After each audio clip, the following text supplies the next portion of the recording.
नमस्कार, न्यूज हिमाचल में आप सभी का स्वागत है। मैं आपके साथ गगन और बात करेंगे हिमाचल प्रदेश में पंचायत चुनाव की सरगर्मियां तेज हो चुकी है और इसी से पहले हिमाचल प्रदेश हाईकोर्ट ने एक अहम मामले में सुनवाई करते हुए एक बड़ा फैसला सुनाया। हिमाचल हाईकोर्ट ने राज्य सरकार की उस अधिसूचना पर रोक लगा दी जिसमें प्रदेश सरकार ने आशा वर्कर के पंचायती राज और नगर निकाय के चुनाव लड़ने पर रोक लगा दी थी।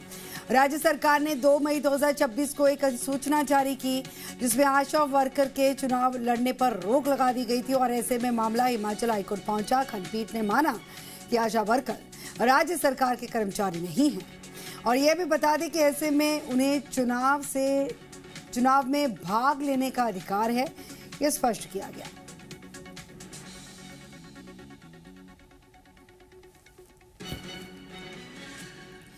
हिमाचल के मुख्यमंत्री सुखविंदर सिंह सुक्खू बुधवार को अपने आधिकारिक सरकारी आवास से पैदल ही राज्य सचिवालय के लिए निकले और मुख्यमंत्री ने सचिवालय जाते वक्त स्कूली बच्चों के साथ संवाद भी किया। मुख्यमंत्री ने बच्चों को भविष्य के लिए राष्ट्र निर्माण में अपनी भूमिका निभाने के लिए प्रेरित किया और इसी के साथ उनके परिवार के बारे में भी जाना।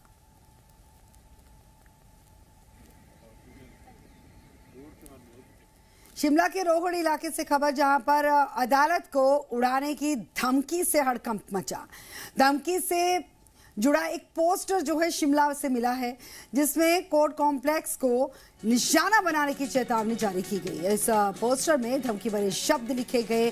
टीवी स्क्रीन पर आप तस्वीरें देख सकते हैं उसी पोस्टर की हैं और ये पोस्टर मिला उसके बाद प्रशासनिक अमला जो है पूरे तरीके से अलर्ट मोड पर है और घटना की सूचना मिलते ही पुलिस और खुफिया एजेंसियां एक्टिव हो चुकी हैं।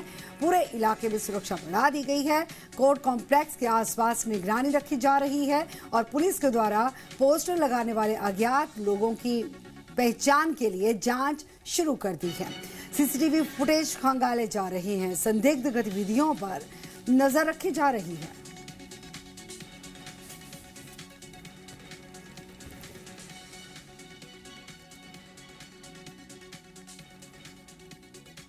हिमाचल प्रदेश की राजधानी शिमला के साथ लगते भराड़ी इलाके में एक पोस्टर ने हड़कंप मचाया है।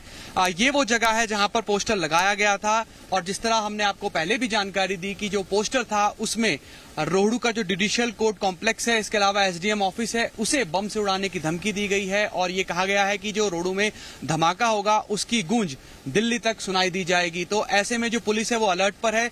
सुबह तकरीबन 8:10 तक ये पोस्टर यहीं पर लगा हुआ था। इसके बाद पुलिस मौके पर पहुंची जानकारी मिलने के बाद और उस पोस्टर को केस प्रॉपर्टी बनाया गया और फिलहाल अभी ये जानकारी है कि रोहड़ू में जो जुडिशियल कोर्ट कॉम्प्लेक्स है और इसके अलावा एसडीएम ऑफिस है वहां पुलिस चेकिंग कर रही है।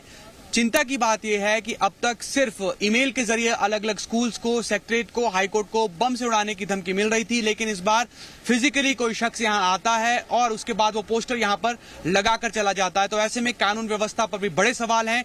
लोगों में डर है क्योंकि इस तरह की धमकियों का जो संख्या है वो लगातार बढ़ती चली जा रही है। ऐसे में पुलिस अलर्ट पर है। लोगों से भी एहतियात बरतने की अपील की गई है, लेकिन इस सब के बीच बड़े सवाल ये खड़े हो रहे हैं कि आखिर कौन वो लोग हैं जो शिमला और हिमाचल प्रदेश की शांति को भंग करना चाह रहे हैं।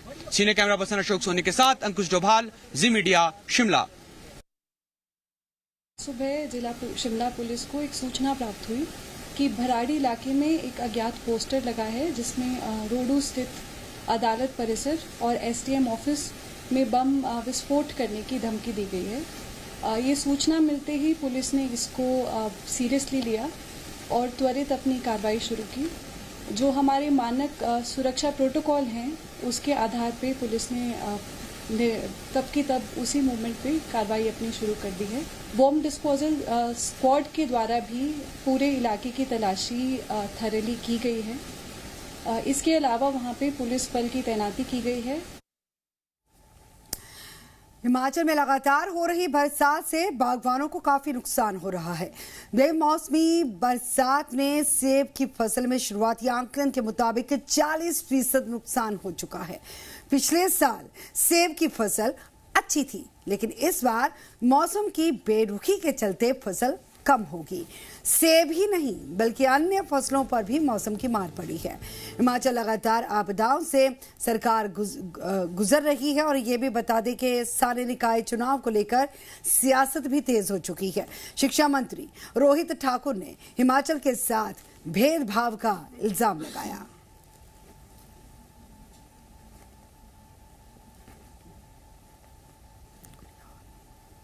गुरियाल वार्ड 48 से खबर, जहां पर बीजेपी के उम्मीदवार मनोज कालू ने जोरदार शक्ति प्रदर्शन करते हुए एक विशाल जनसंपर्क रैली निकाली और रैली के साथ जुड़ी हुई तस्वीरें देखिए। रैली में भारी जनसैलाब उमड़ा। महिलाओं और युवाओं की बड़ी भागीदारी ने पूरे माहौल को चुनावी रंग में रंग दिया और इस जगह जगह पर समर्थकों ने फूल मालाओं और नारों के साथ मनोज कालू का भव्य स्वागत किया। और इसी मौके पर पूर्व वन मंत्री राकेश पठानिया भी खास तौर पर उपस्थित रहे। उन्होंने जनसभा को संबोधित किया। उन्होंने कहा कि ये चुनाव क्षेत्र के विकास और उज्जवल भविष्य के लिए बेहद महत्वपूर्ण है। बीजेपी प्रत्याशी मनोज कालू ने भी जनता से समर्थन, आशीर्वाद और वोट की अपील की। मनोज कालू इससे पहले उप प्रधान और बीडीसी सदस्य के रूप में अपनी सेवाएं दे चुके हैं। पठानिया जी को जय श्री राम। हिमाचल में पर्यटकों को और स्थानीय लोगों की सुरक्षा को देखते हुए नई मजबूती देने के लिए पुलिस की वॉच एंड पेट्रोल पहल जो है अब बड़े विस्तार के साथ सामने आई है। मुख्यमंत्री सुखविंदर सिंह सुक्खू ने मार्गदर्शन में शुरू की गई ये पहल जो है अब शिमला के माल रोड से आगे बढ़ते हुए मनाली, सोलन और मैक्लोडगंज के साथ ही कई प्रमुख पर्यटन स्थलों तक पहुंच चुकी है। इसी पहल के तहत सेरेमोनियल वर्दी में पुलिस कर्मचारियों को प्रमुख सार्वजनिक स्थानों पर तैनात किया गया। ये कर्मी न केवल पर्यटकों को मार्गदर्शन कर रहे हैं बल्कि वरिष्ठ नागरिकों की मदद और आपात स्थितियों में त्वरित प्रतिक्रिया भी सुनिश्चित कर रहे हैं। शिमला का मशहूर स्कैंडल पॉइंट जो अपने इतिहास के लिए मशहूर है और इसके अलावा यहाँ ब्रिटिश शासनकाल के दौरान होने वाले अलग अलग स्कैंडल गॉसिप्स को लेकर। लेकिन जब भी आप शिमला घूमने के लिए आए हों तो यहाँ पर आपने वो पुलिस जवान या फिर पुलिसकर्मी जरूर देखे होंगे जो ना सिर्फ यहाँ पर आकर्षक वर्दी में खड़े होते हैं बल्कि लोगों में एक सुरक्षा की भावना लाते हैं और लोगों को गाइड करते हैं कि आप कहाँ घूमने के लिए जाना चाहते हैं और किसी तरह की कोई परेशानी ना हो, इसका भी यहाँ ध्यान रखा जाता है। आप देखेंगे कि यहाँ पर वॉच एंड पेट्रोल ये जो पहल है हिमाचल प्रदेश सरकार की वो भी यहाँ पर आपको होती हुई नजर आ रही है। और खास बात है शिमला मॉल रोड की कि यहाँ पर जब भी कोई सैलानी घूमने के लिए आते हैं तो उन्हें बाईं तरफ चलने के लिए पैदल प्रेरित किया जाता है। और इसके अलावा अगर पूरे यहाँ पर सुरक्षा माहौल की बात की जाए, लोगों को गाइड करना, ये भी बातें यहाँ पर ध्यान में रखी जाती हैं। अब इस जो पूरी पहल है हिमाचल प्रदेश पुलिस की, इसका विस्तार करते हुए इसे मनाली, मैक्लोडगंज और सोलन में भी शुरू कर दिया गया है और इस पहल का विस्तार लगातार होता जा रहा है। इसका उद्देश्य ये है कि एक तो पुलिस विजिबिलिटी नजर आए, नागरिक सुरक्षा हो और जो सैलानी घूमने के लिए अलग अलग जगहों पर आ रहे हैं उन्हें किसी तरह की कोई परेशानी ना हो।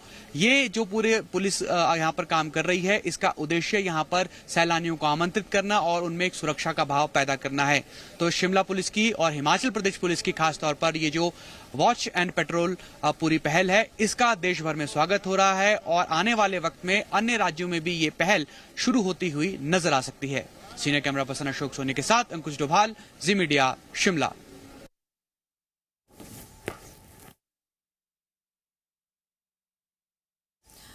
और इसके साथ आगे बढ़ेंगे, बात करेंगे शिमला में पुलिस ट्रैफिक कर्मचारियों की एक बड़ी लापरवाही सामने आई। दरअसल शिमला के स्कैंडल पॉइंट पर एक गाड़ी लेकर पहुंचा शख्स, स्कैंडल पॉइंट पर पुलिस कर्मचारियों ने गाड़ी को रोका।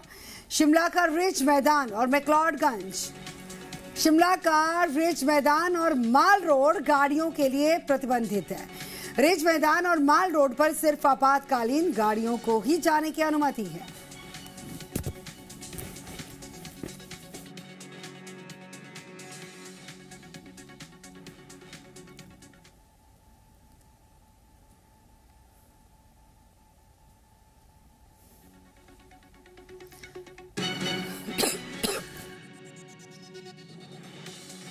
स्क्रीन पर आप तस्वीरें देख सकते हैं। शिमला में पुलिस ट्रैफिक कर्मचारियों की एक बड़ी लापरवाही एक बार फिर से सामने आई है। शिमला के स्कैंडल पॉइंट पर गाड़ी लेकर जिस वक्त एक शख्स पहुंचा तो पुलिस कर्मचारियों ने उस गाड़ी को रोका। शिमला का रिज मैदान और माल रोड गाड़ियों के लिए प्रतिबंधित है। रिज मैदान और माल रोड पर सिर्फ आपातकालीन गाड़ियों को ही जाने की अनुमति है।